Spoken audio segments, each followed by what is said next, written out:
Bem-vindo, bem-vinda. Hoje não é reflexão bíblica, reflexões sobre a atualidade, com o professor Jung Mussung. Nós estamos aqui fazendo uma contribuição a um debate que acontece. Você que acompanha o movimento eclesial cristão no nosso país pode já ter se deparado com um texto do Frei Beto, no qual ele reflete, a partir da metáfora dos seus cabelos brancos, a pouca participação da juventude no Encontro Nacional de Fé e Política, que aconteceu em Belo Horizonte. Nós não estivemos lá, né, Jung? Estivemos aqui no encontro estadual, que foi a etapa preparatória, mas não pudemos estar por problema de agenda no Encontro Nacional. Na sequência, então, o jovem Juan faz uma resposta, um diálogo, né, uma proposta de diálogo ao texto do Frei Beto. Diálogo é sempre muito interessante, porque surgem outras questões que não estavam postas, e isso mobilizou muita gente a propor aqui cabelos brancos, cabelos pretos, etc., qual o ponto de vista que colabora.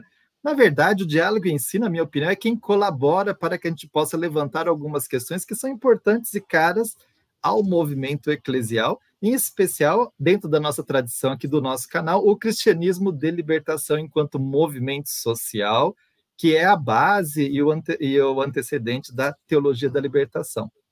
Feita essa longa introdução, eu vou colocar debaixo do nosso vídeo no YouTube o link para os 3 textos, porque então tem um texto do Frei Beto, um texto do Juan, e um texto que o professor Jung Mussung, como está colocadinho aqui, né, se intromete na conversa entre Juan e Frei Beto com a sua participação. Jung, passo a palavra para você, então. Vamos lá. Deixa eu só uma explicação.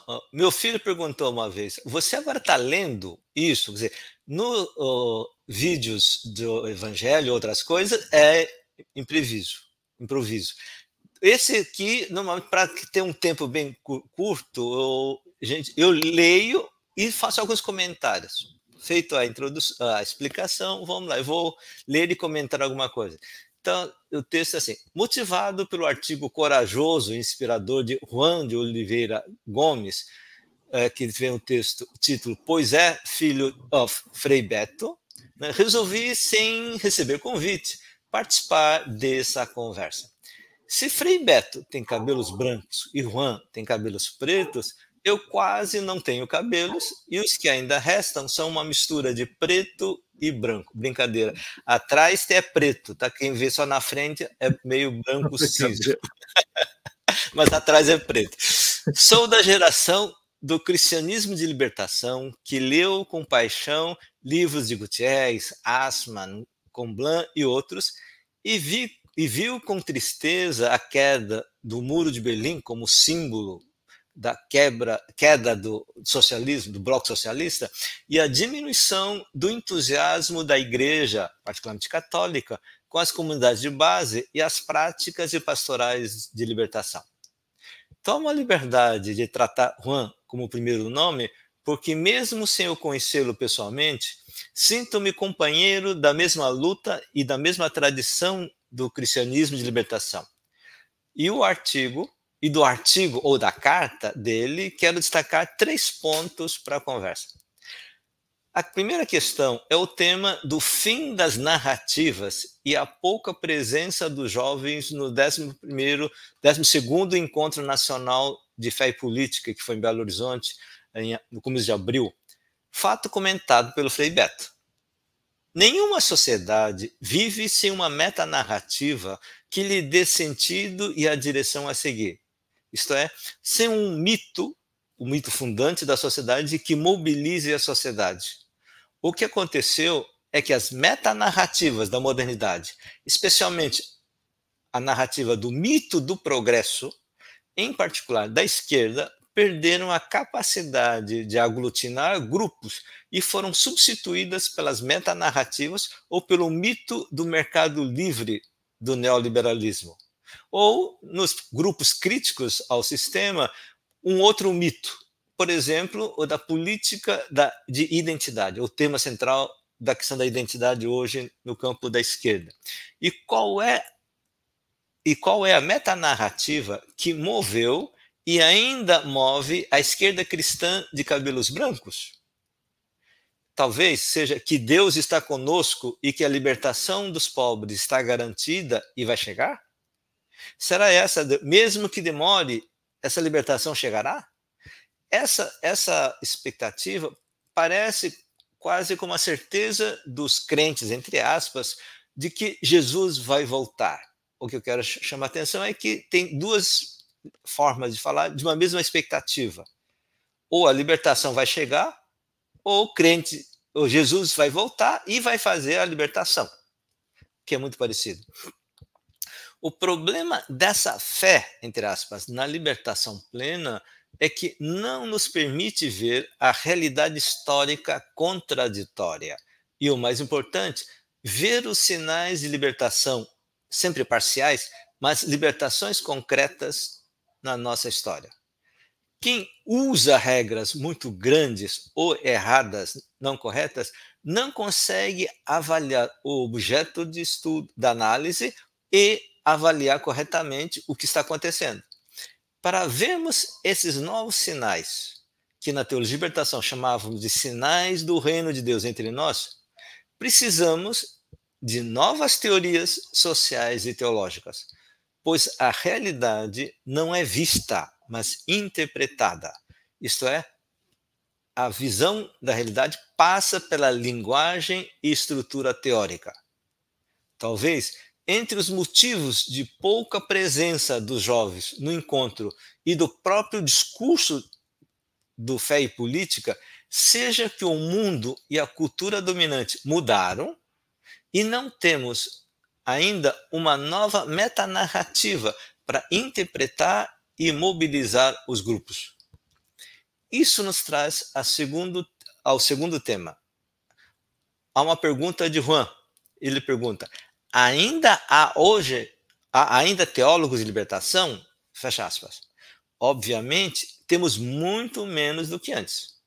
Uma boa parte dos teólogos e teólogas jovens, na perspectiva crítica na América Latina, está escrevendo na linha da teologia decolonial, alguns chamando de descolonial ou pós-colonial, mas poucas na linha da teologia de libertação. Sem entrar em discussão aqui as diferenças entre as duas teologias latino-americanas, decolonial e da libertação, temos poucas produções teológicas na direção do que a primeira geração da teologia da libertação apontou, que é uma reflexão teológica crítica sobre a praxis de libertação dos pobres e das vítimas das relações de opressão. Isto é, uma reflexão teológica sobre praxis, não sobre o que aconteceu no passado ou sobre algum conceito de hoje. Sem essas interpretações teológicas e uma linguagem de fé para dar sentido e motivação espiritual para a luta, o cristianismo de libertação vai viver um tempo difícil. Vai sobreviver, mas vai ter um tempo difícil. E o tempo difícil exige coragem. A coragem não nasce da razão, mas da esperança e dos sonhos. Isso tem a ver com a última frase do texto de Juan, abre aspas. Se a juventude não sonha, a culpa não é da juventude. Fecha aspas. É o polêmico do Juan com o Frei Beto. Não há juventude sem sonho. Um jovem em profunda crise pode viver um tempo sem sonhos, mas não pode viver normalmente sem sonhos. O que acontece muitas vezes é que os jovens sonham um sonho diferente dos velhos. E em outras vezes, os sonhos podem ser parecidos, mas sonhados em linguagens e símbolos diferentes. Neste caso, cabem a teólogos e teólogas o papel de, entre aspas, psicanalista, para ajudar, as comunidades a expressar seus sonhos em linguagens compreensíveis para si próprio e para outras comunidades. E, 2, aprender que sonhos não são desejos plenamente realizáveis. Em outras palavras, amadurecer espiritualmente para compreender o seu sonho, agir no que é possível realizar e manter a fé na tensão entre o que é historicamente possível e a esperança escatológica que só vai ocorrer plenamente após a fora da história, que é da fé escatológica. Por fim, uma sugestão para Juan e outros jovens que lutam, algo que aprendi com Comblan, entre aspas, abre aspas. Uma nova geração pode abandonar a tarefa inacabada da geração anterior e começar outra obra que deixará também inacabada. A história humana é feita de obras inacabadas.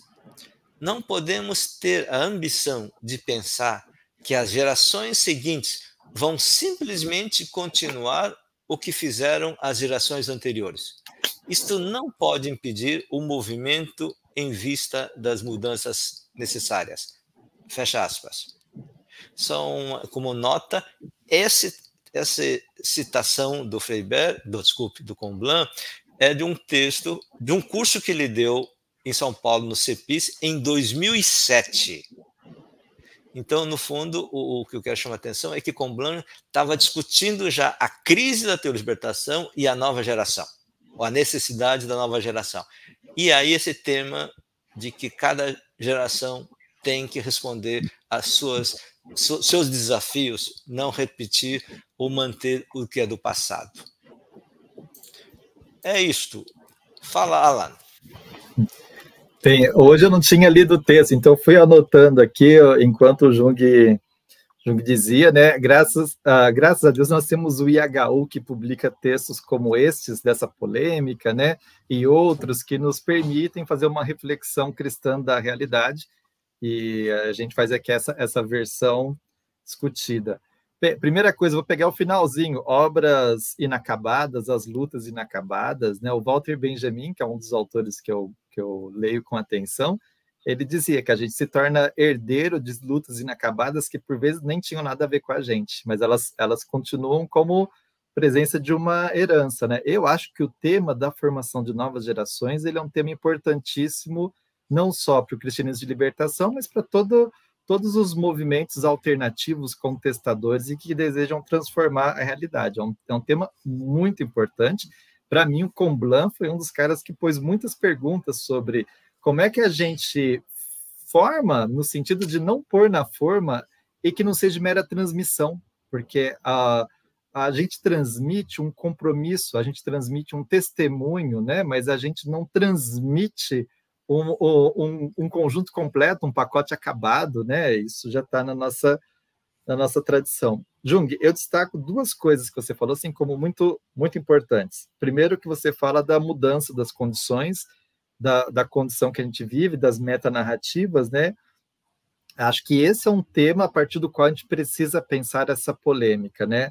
São as condições que a hegemonia neoliberal nos coloca, seja nas condições materiais da vida, que ela modifica completamente, seja das transformações da subjetividade, da própria maneira como a gente encara a luta e a possibilidade da transformação.